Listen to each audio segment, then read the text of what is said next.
A Course in Miracles teaches that the universe is a projection of our mind.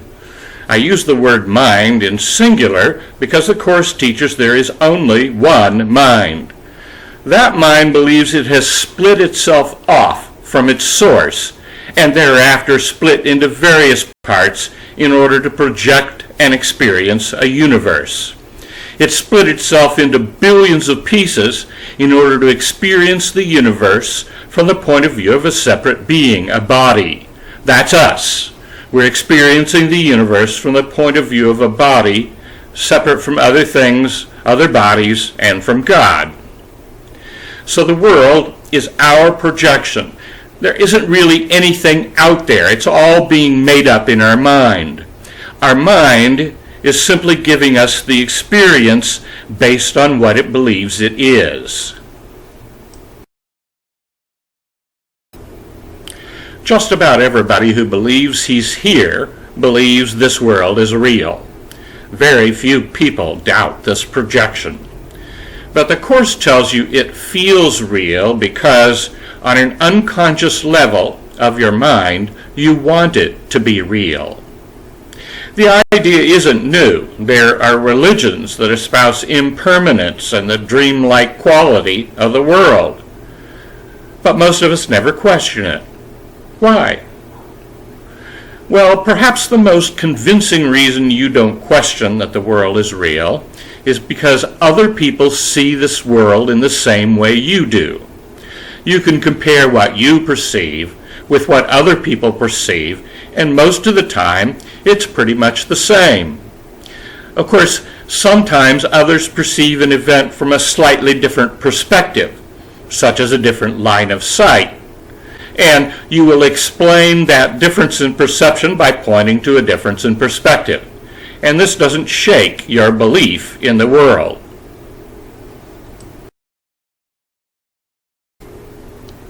The more people who witness an event, the more we are convinced that the event actually occurred.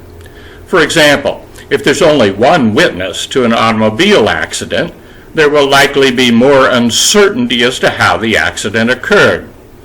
An attorney cross-examining a single witness will be more likely to convince a jury that the witness is mistaken or lying than if there are multiple witnesses who all agree about what happened.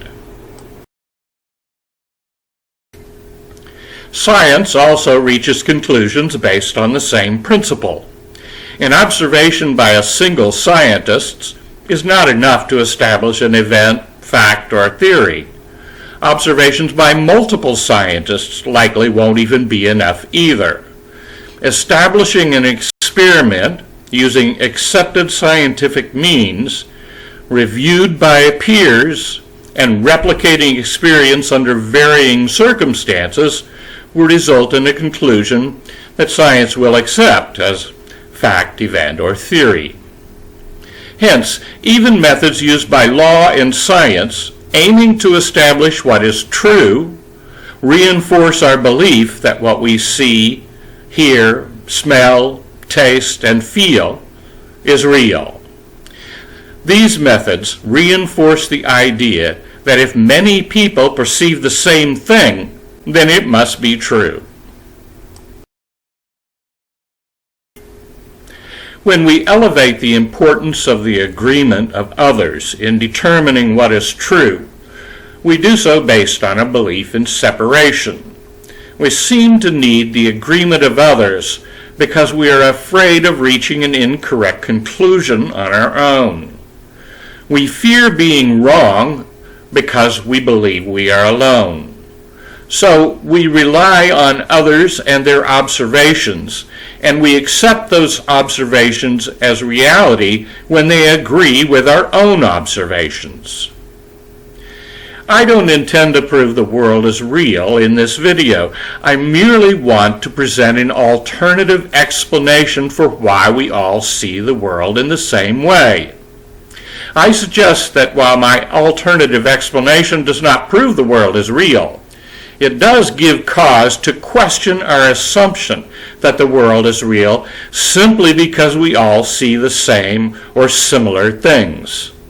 Consider this explanation as a possibility You might be wrong about the world's reality.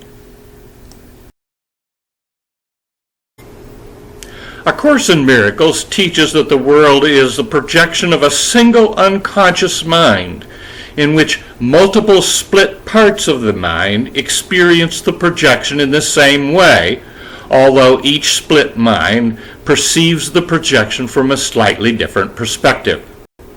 Since there's a single mind, the various split minds experiencing the projection are still connected with a single mind. As a result, all our split minds are joined, even though we believe they are separate.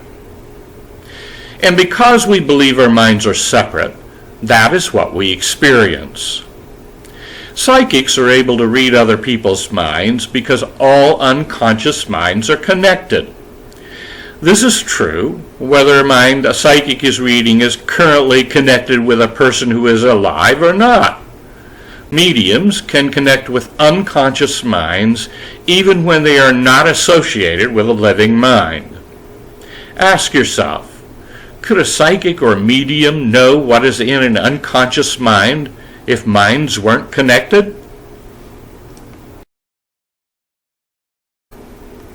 While this is not proof that the world is not real, it does establish at least the possibility that minds are joined.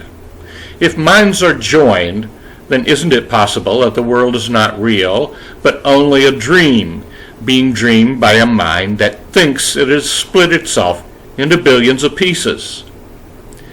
Nighttime dreams seem real while you're dreaming them.